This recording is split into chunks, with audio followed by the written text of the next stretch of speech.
Hi guys and welcome back. This is not a Superman shirt. It's a Superboy shirt because it's black and it's worn out because it's a hand-me-down. I brought out the unicorn mug again, which means that we'll be talking about another LGBT issue today, and that issue is trans. As a parent, you don't like to think that you make mistakes in raising your child. And for the most part, I don't think that you do make mistakes in raising your child. As a child, you don't want to think that God made a mistake in making you. So some people have decided by age 5 usually, at least by age 7, they would rather use certain pronouns to describe themselves. And as a parent, you see that you have this beautiful baby girl, this beautiful baby boy, and you want to raise them properly. And I understand that. You want this little girl to be proud of who she is, to wear the dresses, paint her nails, to wear the makeup and have the curly frilly things and be a girl. And having a beautiful baby boy means that you want them to grow up and learn to play baseball or football or soccer or hand-egg sports. I don't do them. But you don't get to decide when your little girl wants to take up football, and you don't get to decide when your little boy plays dress-up in skirts. That is not what parents are there for. And maybe you're fully supportive of your baby boy wanting to play with Barbie dolls, and maybe you're fully supportive of the little girl that wants to take up baseball. But why is it that we draw the line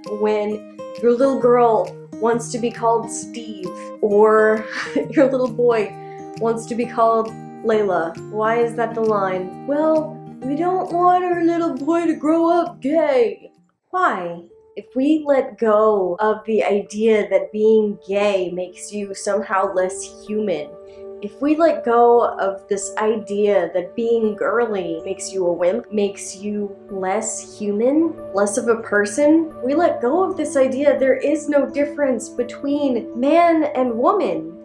And there isn't, and there shouldn't be. Yet we've pushed so hard on our boys to be manly men, and we've pushed so hard on our girls to just be housekeepers, that when one wants to become the other, we get scared. Why? I'm talking as though I'm one of the parents. And I think that's because it's so ingrained in us by society that women are somehow less than men. But you know that we're not. Watching that your little boy wants to be a girl, seeing that your little boy wants to wear more dresses, wants to be called Leela, wants to wear fingernail polish and makeup and grow up as a girl and use female pronouns. You look at that and you worry for him. Why? I'll tell you why. You worry for him because you know how society treats women and you don't want him to be subjected to that. You see this and you worry that people will think he's less of a person. You worry that they'll think he's dainty. You'll worry that you'll think he's a pansy. You'll worry that they'll rape him. You worry that they will catcall at him. That literally is how society treats women, and that is why you are worried for this boy who wants to be girl.